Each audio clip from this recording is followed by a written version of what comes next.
오늘은 에스겔 35장 말씀입니다. 세일산 그리고 에돔, 세일산, 에돔, 이것은 북한 하면 백두산, 남한 제주도 하면 한라산, 이런 것처럼 에돔 땅 하면은 세일산이 있습니다. 거기에 특산품은 이제 포도 농사, 이런 것들이 유명한 그런 곳이라고 볼 수가 있어요. 그러니까 세일산을 향한 예언, 그러니까 이건 이제 상징적으로 에돔에 대한 예언이라는 걸 알 수가 있습니다. 그러니까 백두산에 대한 예언하면 북한에 대한 예언이라고 볼 수 있는 것처럼 그렇습니다. 내가 너를 대적하여 내 손을 내 위에 펴가지고 황무지와 공포 대상이 되게 하겠다. 그러니까 하나님께서 벌하시겠다, 심판하시겠다라는 겁니다. 그러면 왜 에돔을, 이 세일산을 하나님께서 벌하시느냐? 5절 말씀에 옛적부터 네가 한을 품고 있었다, 그렇게 얘기합니다. 누구한테? 이스라엘 민족에게. 그래서 이스라엘 민족이 지금 바벨론 느부갓네살에 의해서 포위를 당하고 성이 함락되고 처참하게 이제 망하게 되는데, 그때 그 환난 당하는 날, 마지막 때 오히려 이스라엘 민족에게 칼을 보탰다. 그러니까 그들을 멸망시키는데 힘을 보탰다라는 그런 말로 그들의 죄악을 얘기합니다. 그러니 이 에돔이 한 행동은, 역사적으로 한 행동은 두고두고 이스라엘 민족에게는 이와 같이 나쁜 행동으로 얘기를 하고 있습니다. 그러니까 이웃 나라가 이제 외세 침해를 받아 망해가고 있는데, 거기에서 자기가 득을 보려고 거기에 붙어서 그 나라가 망하는 걸 아주 기분 좋게 생각하고, 오히려 그 나라에 가가지고 그 나라가 멸망하는데 협조를 하고 도움을 주면서 좋아할 뿐만 아니라, 이제 10절에서 15절 말씀에도 보면 이 유다 땅하고 이스라엘의 땅, 그러니까 두 나라로 나눠져 있었잖아요. 그 땅을 이제 우리가 차지하자, 이런 마음을 가졌다라는 겁니다. 그게 10절에 나타나 있는 거예요. 유다, 이스라엘 두 민족, 두 땅을 차지하려는 야욕을 가졌다, 이렇게 말합니다. 그런데 에돔이 이렇게 나쁜 마음을 품은 것에 대해서 하나님께서는 벌하시고 심판하시겠다라고 얘기하고, 특히 지금 이 에스겔서 35장을 통해서 하시고자 하시는 말씀은, 너희가 그런 나쁜 마음을 먹고 이웃의 나라가 망하면 얼른 너희가 차지하려고 하였지만 그건 오산이다. 왜? 여호와 하나님이 거기 계시기 때문이다 라고 말하고 있는 겁니다. 그래서 이 말씀이 바로 핵심이라고 할 수 있겠습니다. 35장은 10절 하반절에 있는 그러나 여호와께서 거기 계셨느니라, 이 말이 핵심적인 구절이에요. 그러니까 결국은 너희가 하나님이 계신 줄을 알지 못하고 이렇게 함부로 날뛰었다라고 에돔을 향해서 지적하고 있는 것이고, 결국은 너희에게 피가 따르게 될 것이다. 내가 똑같이 너희들에게 보복하겠다라는 겁니다. 그래서 세일산은 황무지가 되고 폐허가 될 것이다. 그때 내가 여호와인 줄 알 것이다. 하나님이 살아계신 것과 하나님이 이 백성을 얼마나 사랑하고 이 백성을 지키고 계시는지 너희가 알 것이다 라는 겁니다. 우리가 생각해 봐야 할 것은 바로 그겁니다. 이스라엘이 다윗 왕가의 나라, 세상 사람들은 그렇게 생각했을지 모르지만 그렇지 않다는 겁니다. 이스라엘은 바로 하나님의 나라, 하나님의 백성이었다는 거예요. 그래서 그 나라가 망하는 것은 왕가가 죄를 범하고 잘못된 통치를 하고 이렇게 해서라고 생각할 수 있겠지만, 오히려 하나님께서 그 나라를 벌하신 것이다 라고 그렇게 보고 있는 거예요. 보는 눈이 완전히 다르죠. 역사를 해석하는 방식이 틀립니다. 관점이 틀려요. 하나님은 하나님의 백성으로서 하나님 백성답지 않기 때문에 이들을 이대로 내버려 뒀다가는 이건 하나님의 나라가 되는 것기는커녕 오히려 세상 나라보다 더 못한 그런 나라가 될 것 같으니까 하나님께서 그들을 벌하시고 그들의 잘못된 부분들을 도려내고 그들의 잘못된 것들을 다 깨뜨리고 다시 세우고 다시 심기 위해서 하나님이 자기 나라, 자기 백성을 이와 같이 벌하신 것이다 라는 거예요. 그런데 이웃 나라들은 그걸 이해하지 못하고 올 좋다, 잘 됐다, 조롱하고 욕하고 이 기회에 내가 저것을 낼름 차지해야 되겠다. 저 나라를 내가 먹어치워야 되겠다. 이런 마음들을 갖고 야욕을 부리니 하나님 보시기에 우습다 이런 얘기입니다. 그러니 내가 하나님인 것을 내가 보여주겠다 하면서 하나님이 그들에게 심판을 내리셔서 결국 그대로 갚아주시고 그들에게 황무지와 폐허가 돼서 사람들이 살지 못하는 그런 땅이 되게 만들겠다. 그때야 너희들이 내가 여호와인 줄을 알게 될 것이다 라고 말하고 있는 겁니다.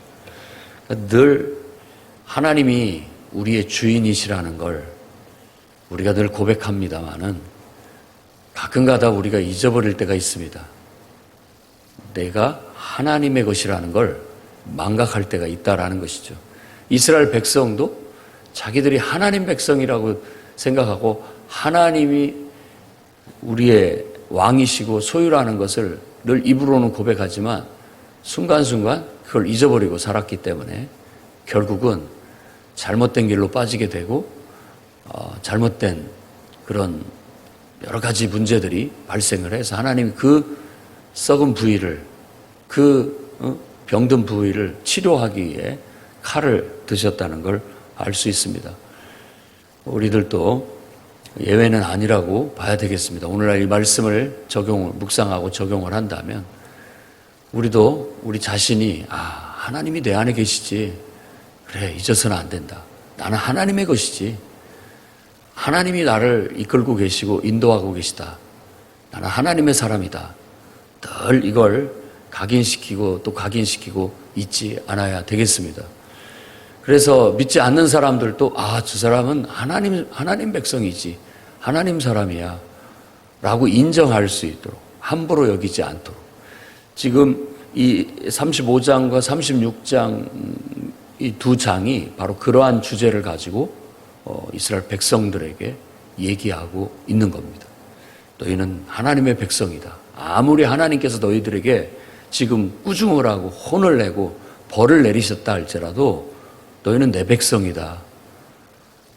내가 너희들을 벌하는 건 내가 당연한 것이지만 다른 민족들이 너희들을 조롱하고 욕하는 건 나 그건 그대로 두고 보지 않겠다라고 주님이 말씀하시는 거예요. 여러분이 하나님의 소유권을 인정하고 하나님의 주권을 인정하고 나는 주님의 것입니다 라는 걸 고백하고 그분의 뜻 안에서 정말 그분의 말씀대로 그분의 소유처럼 그분이 하라는 대로 또 인도하시는 대로 그분의 돌봄과 다스림을 받고 살아가게 된다면 우리는 가장 복된 삶을 살게 될 겁니다. 믿으셔야 됩니다. 여러분들을 불같은 시험에 몰아넣든 어떤 내가 원치 않는 상황 속에 몰아넣든 항상 하나님은 여러분을 사랑하고 계시고 하나님은 선하시고 여러분들을 최선으로 이끌고 계시다는 사실을 믿으셔야 됩니다. 그리고 그 속에서 온전히 하나님의 뜻에 순종하고 기도하며 나아가게 된다면 우리는 연단을 받아서 더 강하고 힘있고 능력 있는 사람이 되는 겁니다. 연단을 통해서 우리는 하나님을 더 알아가게 되고 하나님 말씀을 더 깊이 깨닫는 그런 성숙한 하나님의 백성이 될 수 있는 것이고 연단은 또 그런 시험이나 연단은 위장된 축복이라고도 말합니다. 하나님께서 더 큰 은혜, 더 큰 축복을 주시기 위해서 우리를 연단시킨다는 걸 알 수 있다는 겁니다. 때로는 우리를 겸손케 하기 위해서도 하나님께서 우리에게 시험을 주시고 우리를 또 연단하시는 것이에요. 근데 그 이유나 어떤 것들을 논리적으로 완벽하게 이해하고 설명할 수 있는 사람은 없습니다. 하나님께 지혜의 말씀, 지식의 말씀을 구하고 지혜와 계시의 영을 달라고 해서 하나님이 왜 이와 같이 하시는지 우리가 알기를 원한다고 말씀을 하셔도 일부분만 깨우쳐 주시고 깨닫게 해주시지 않습니다. 그건 나를 위해서라고 믿어야 됩니다. 여러분, 중환자를 수술할 때 마취를 안 시키고 수술을 한다면 어떻겠습니까? 그 환자가. 감당할 수 있겠습니까? 마취를 시키고 아무것도 느끼지 못하게 잠든 상태에서 딱 일처리를 하고 그 다음에 깨어나게 되면 이미 다 끝나 있을 때는 고통이 따르지만 그래도 참을 만한 것이죠.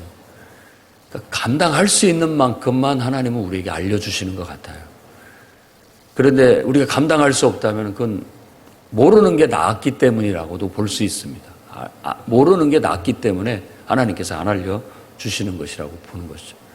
다만 하나님이 인도하시는 대로 믿고 하나님을 선하시다, 하나님은 변함없이 나를 사랑하신다 라고 믿고 정말 어두운 골짜기를, 사망의 음침한 골짜기를 걸을 때에도 하나님을 꼭 붙잡고 그분의 돌보심과 인도하심 속에서 나아가다 보면 결국은 이 길이 하나님께서 이와 같은 일을 이루시기 위해서 나를 이 길로 인도하셨구나, 또 이와 같은 뜻을 성취하시기 위해서 하나님께서 내 안에서 역사하셨구나, 결국은 원수의 목전에서 내게 상을 베풀어 주시고 또 결국은 내가 여호와의 집에서 정말 영원토록 거할 것이라는 것을 믿기 때문에 오늘도 우리가 주님의 인도하심을 따라 나아갈 수 있어야 되겠습니다.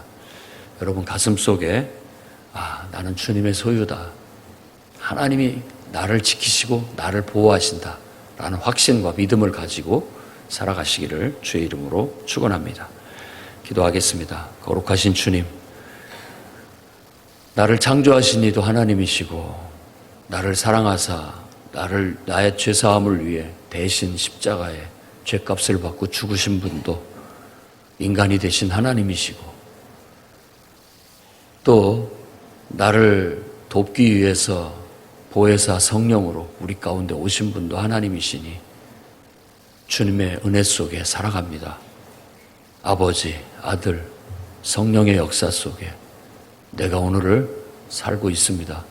그 은혜를 잃어버리지 않게 하시고 그 사랑을 잃어버리지 않게 하시며 그 은혜와 사랑 속에서 오늘 또 충성을 다하여 살아갈 수 있게 해 주옵소서.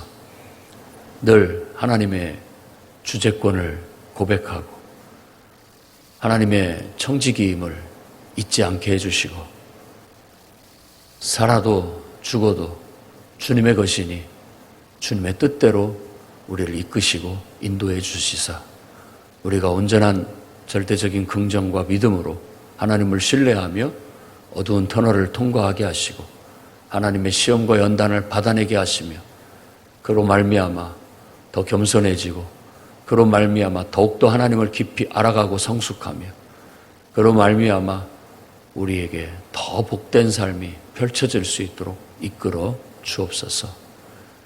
오늘 하루도 성령으로 충만하게 하시고 우리 기도가 응답되어지게 하시며 주일 예배가 영광스럽게 드려지는데 어떤 거침도 없도록 하나님 인도하여 주옵소서. 예수님의 귀하신 이름으로 기도드립니다.